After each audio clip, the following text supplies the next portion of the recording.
So welcome to NXCAM 20-minute tech tips. Today's demo is on the benefits of using a manufacturing setup and how to create one. The demo is going to last approximately 20 minutes, and then we'll keep the line open for Q&A for about another 20 minutes or so. So with that, I'd like to hand the session over to Phil, and he's going to be doing our demonstration. Hi, thank you, Aaron. My name is Phil Malko from Siemens PLM. Today I'd like to spend 20 minutes or so to show you the advantages of a manufacturing setup and how to create one. Benefits of a manufacturing setup allow you to virtually simulate the physical setup, exposing the physical conflicts in terms of collisions with fixtures or machining components, and testing the machining limits or exceeding the machining limits during your program. It also illustrates the machining setup suitable for the part program to the machine operator, so they know exactly how to set the machine tool up. Inside the manufacturing setup, NX provides the ability to link the design model to the manufacturing workpiece such that you can simplify the workpiece suitable for your machining processes in the setup, such as removing holes from the part or slots and exposing nice clean surfaces for surface machining. If an engineering change takes place on the design model, the fact that our workpiece is associatively linked back to the design model, it automatically updates to reflect that engineering change. And at that point we can do an impact analysis to find out if we've over-machined the part due to the engineering change, or if we still have excess material that we can machine away. Of course, if we've over-machined the part, we can then determine how much over-machining we've done and decide whether or not the part can be welded up, or do we need to create an insert or start off with another blank piece of material.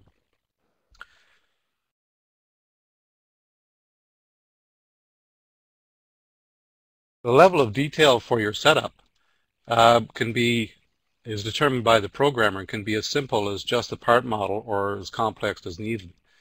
NX provides the capability to model a detailed setup quickly and easily for reliable machine simulation and error checking. So with that, I'd like to go into NX. So I need to share my desktop.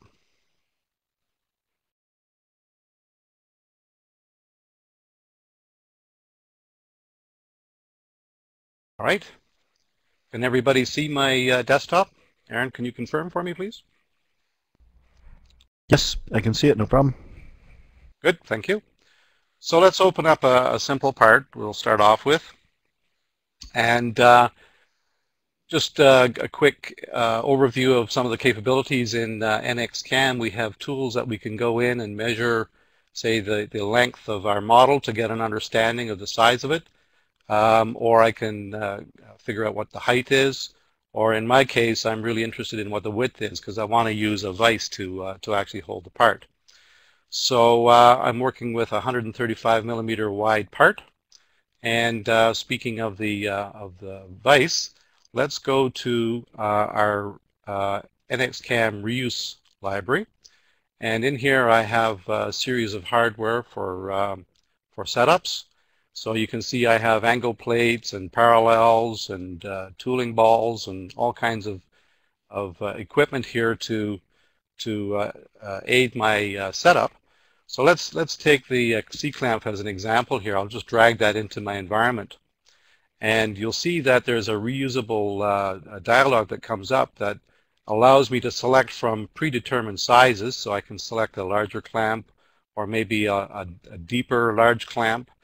And perhaps I want to set the opening of that clamp to some suitable dimension. So this is how we can use components to help enrich our manufacturing setup and simulate the true environment. In this case, I'm looking for a vise, so that'll be work holding and milling vices. Here I've got a couple milling vices. I'll just drag one in. And again, I can select from different sizes. So in this case, I'll go for a 10-inch milling vise, and I'll increase the jaw depth to say 3/8 of an inch, so you can see the jaw depths. I have a finger here to butt the workpiece up against. Maybe I want that on the right hand side. So you can see how quickly and easy it is to configure your fixturing based on the reuse library components. The jaw opening here should be 135 millimeters, and you'll notice that there's a value of 3 in there, which looks like I'm working with inches in terms of the vise, but my setup is actually a metric setup, so we have no problem mixing and matching dimensions within the setup. Just type a mm after the value, and NX will automatically convert it on the fly. So there I have my milling vise configured the way I want. And let's go ahead now and relate that milling vise to the part itself. So I'll spin my view around a little bit so that I can see it. Hopefully you see that dynamically enough on your session. And we'll use the NX assembly relationship tools to position my part against the jaws of the vise. So I simply select the face and of the part of the workpiece and the face of the fixture geometry, and NX automatically positions my part relative to that face. So there are different types of assembly constraints used to do that. I'm using the touch align. There's also tools to do concentric and parallel, perpendicular, or center something, or set it at an angle. So there's a rich suite of tools used to position your part. You may have noticed that I turned off the display of the vise that I pulled in and put my part onto the vise that was already in the setup. And I did that just for the sake of time. I actually have a Makino A66 machine tool in my setup. If I turn that on in the display, you'll see the full machine, my milling vise, and my part in the manufacturing setup. Just change my display to turn off the true shading. So now you can actually see my part, my milling vise, which is mounted on the rotary table, which is an A and B, C axis, or sorry, B and C axis. On my Makino, you can see the axis direction on the Makino for X and Y, and Z being along the spindle. So at this point in time, I don't really need to see the entire setup for programming the part. I'll use this for checking the programs after I've checking the motion after I've created the program. So I can simply turn off the machine and the milling vise. So now I'm just looking at my workpiece. At this point in time, I'd like to start producing the toolpaths on the part. So I'll use a machining template to do that. And as I go through the template, the first thing I need to do is specify my machine coordinate system, origin. So we have a nice dynamic tool which allows me to simply drag and drop my MCS to where I want it. And in this particular case, I want it, actually before I do that, let me just cancel that for a second. I need to create an associative link between my design model and my workpiece. I haven't done that yet. So to do that, I have a chain link in which I will select the actual design body, and you'll see how it says associative here. So when I say OK, it produces an associative link inside of my setup file.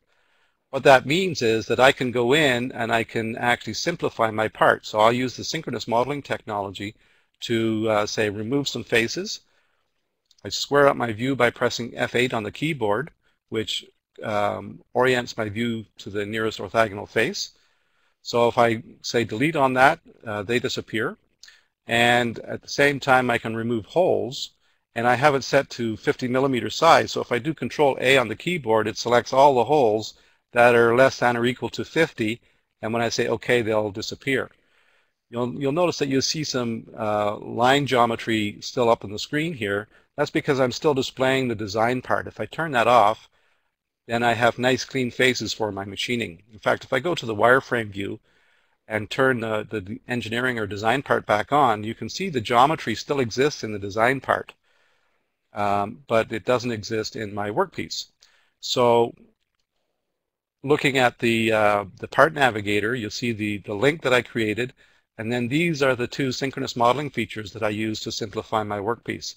So later on down the road, if an engineering change takes place on the design model, it will reflect in my linked body, and then the synchronous modeling features will be replayed against the link body, and it will automatically update for me. At that point in time, I can do that, figure out if it's over machined, under machined, and then regenerate my toolpath as needed. So now that we have our part linked, let's go ahead then and start creating those toolpaths. So the first thing I need to do is what I was doing earlier, is create that MCF location. In this case, I want it to be the bottom corner of the part. And this is a nice user-friendly tool in terms that I can simply grab these drag handles and rotate the axis any way I want. And I could enter numbers in these fields here to get exact. It automatically aligns to the geometry I selected. So very quick and easy to do. The next thing I'd have to do then is identify the workpiece, or the part that's going to be machined, and then I would specify the blank size. So NXCam automatically gives me a blank size, which is the volumetric extent of my workpiece, and it provides capability for me to extend any of these faces in any direction.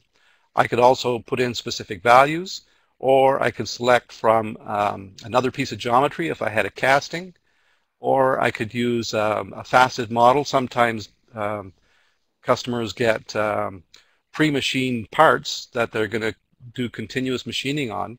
So they scan the part with a scanner, which produces a faceted body, and you can use that faceted body then as your blank geometry for machining, and that way you don't cut air where it's been machined already. If I had clamps that I wanted to identify for collision avoidance, I could identify those now. And I would specify the part material. In this case, I'll use P20 tool steel, which will help calculate the speeds and feeds for any manufacturing operations. Next, what I'll do is I'll specify the flat horizontal faces that could be machined with the end of an end mill. So I'll just interactively pick those.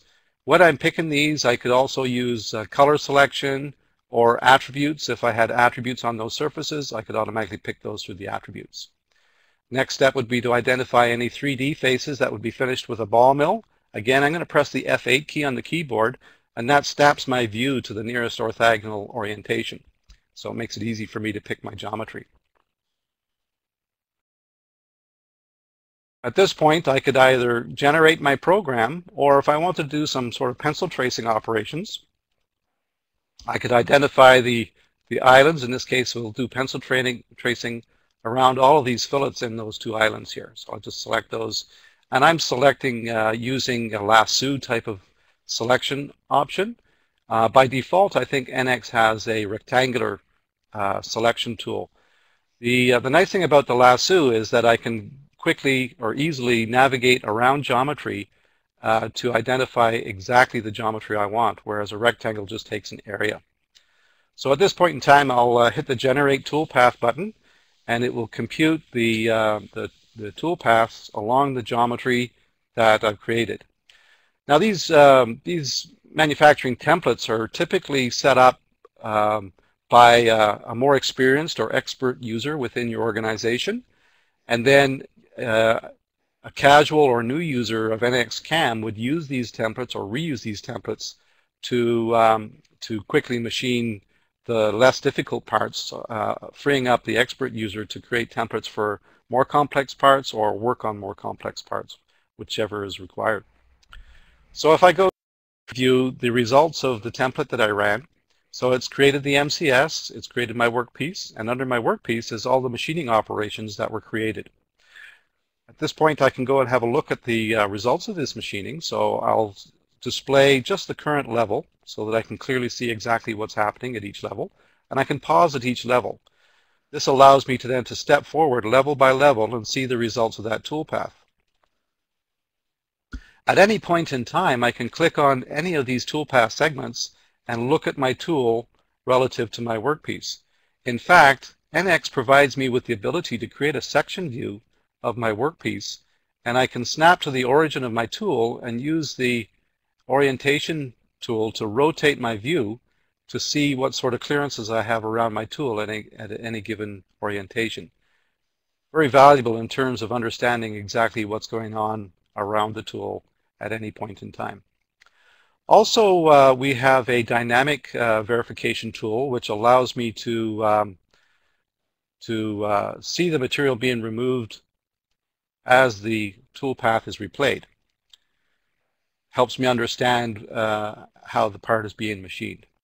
Now this dynamic is a static view. We have a 3D dynamic which is actually a dynamic view. So as the tool is moving around and removing material, I can actually change the orientation of my view to see better what's going on.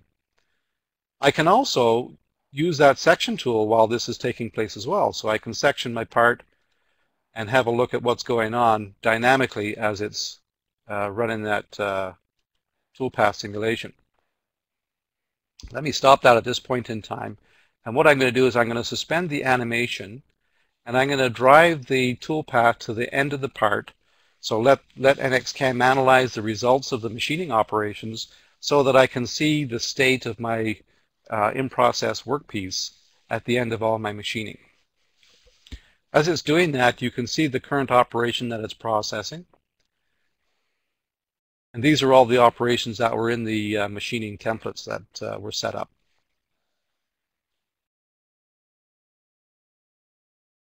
Okay, so there is my in-process workpiece in its state as the machining is completed. And to the naked eye, it looks great. But there's actually a tool within NXCam to analyze the results of the machining compared to the design model. And what it does is it presents me with a view of colors, a hierarchy of colors here that shows me or gives me an indication of material thickness left on the part based on the darker shade of color. And if it's red, it means it's been over-machined. I can also poke locations on the part with my cursor and determine how much material is left at that point. So you can see that the flat faces are machined pretty close, but there's some dark area here which I'm not quite sure what's going on. So by picking that location, I can see the actual thickness of material at that point. Let me take that section tool that we have in NX to help understand what's going on at that point.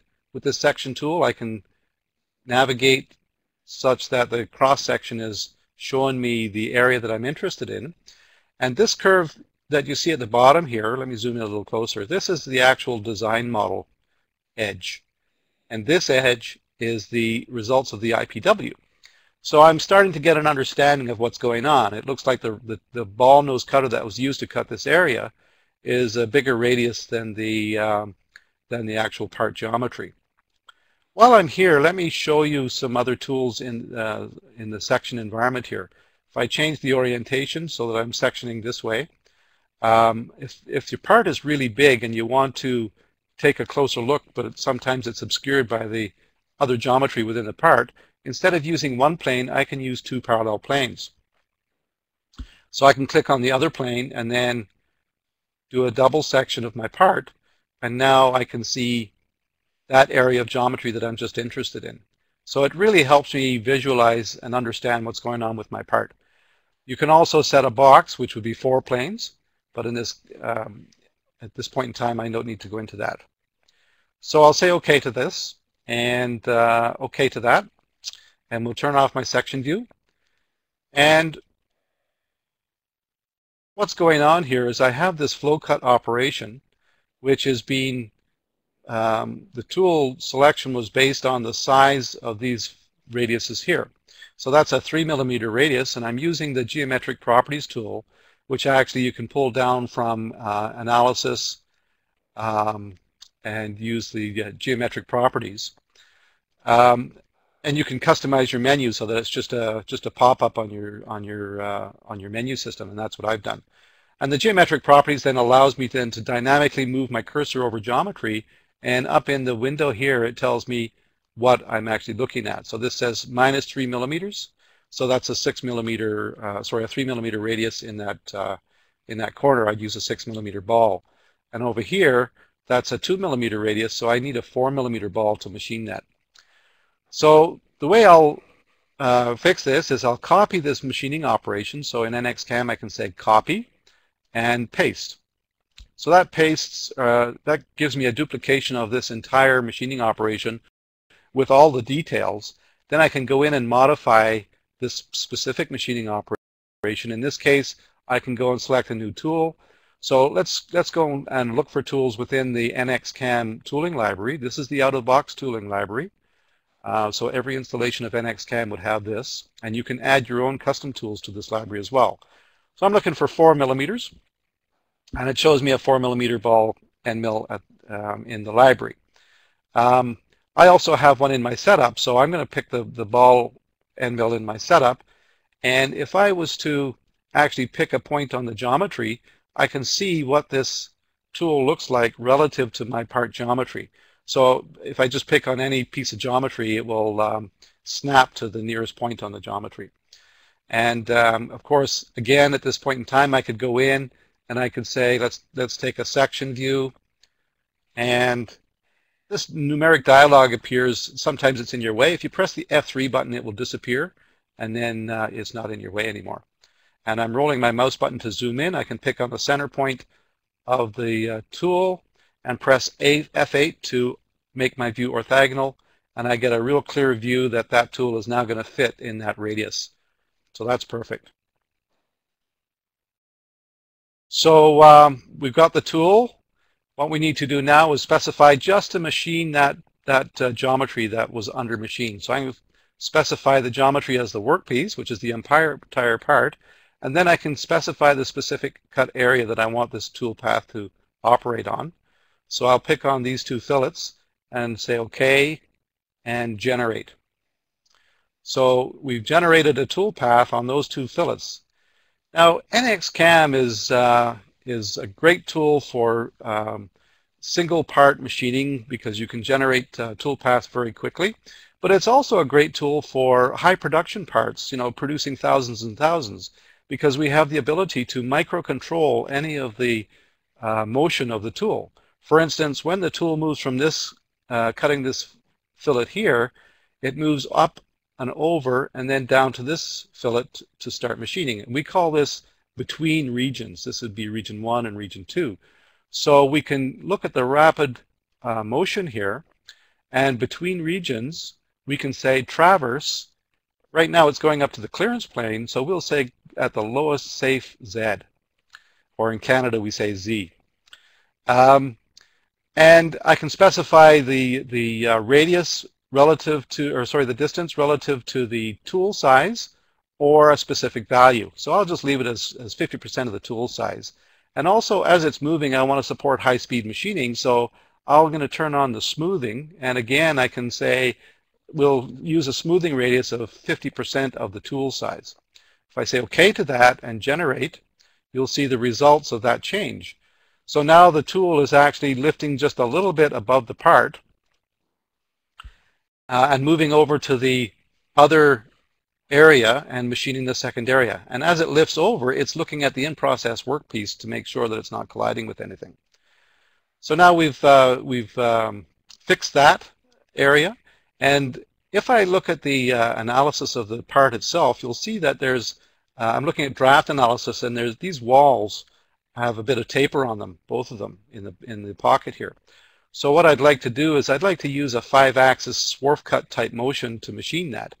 So let's interactively create a machine toolpath, and in this case I want to use a swarf cut 5-axis.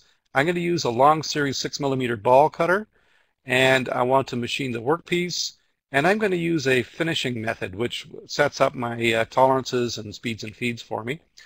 And if I say OK, a dialog comes up where I can actually specify the geometry that I want to machine. In this case, I'll just pick the floors of those pockets, and NXCAM will automatically find the angle of the wall, tip the tool axis over for me, and machine, swarf cut machine that area perfectly for me. All right, so the next step would be to actually simulate my toolpath here. So let's go and first of all, we want to identify the part for the simulation. So I'll just do that by picking the part. And if I pick the the entire program, I can go into the simulation environment, and inside the simulation I can actually show the 3D material removal. So it'll put the material on the part itself.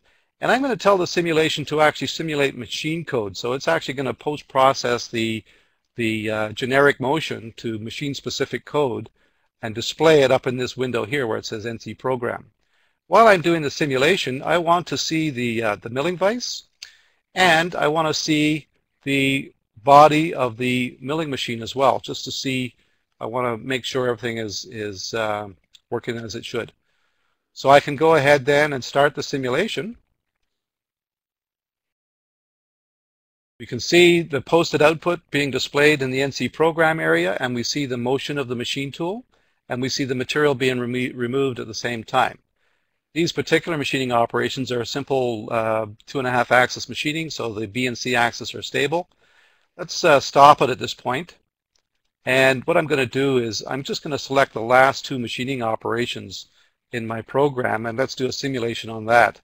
So the system is probably going to give me a message to say, you know, I'm colliding with the in-process workpiece because I'm not processing the entire tool path, but that's okay at this point. So we got our tool change. There's that message I was talking about. I'll just say continue until reset. We can look closely, and we'll do a play at this point, and you can see the tool moving along those operations that I added. Changes tool, and then it does the swarf cut machining of the 5 axis. You can see B and C axis are moving simultaneously, as well as the X, Y, Z.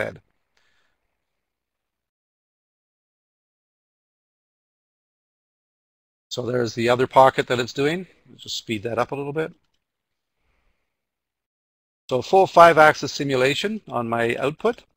And the last couple things I'd want to do at this point in time would be to actually post-process the output. So I'll simply say OK to this. It automatically knows which post-processor to use because it's embedded in the machine. So there's my NC program. And lastly, what I'd like to do is create shop documentation so that the operator knows how to set the machine up. In this particular case, I don't need to have the machine tool displayed in here. So I'll just use the vise and the workpiece, and I'll create an HTML type shop documentation for milling. And that allows me to use Internet Explorer type tool to view these documents down on the shop floor. So it launches Internet Explorer, launches the documentation in Internet Explorer. I see my part in my fixturing. I see the tool list. I can go in and I look at the parameters of the tool to see how they should be set. I see my cutting sequences. I have the flat faces machining. Just move that over a little bit. And the flow cut single. And we have that 5-axis contour. So very complete process and fully verified in a manufacturing setup.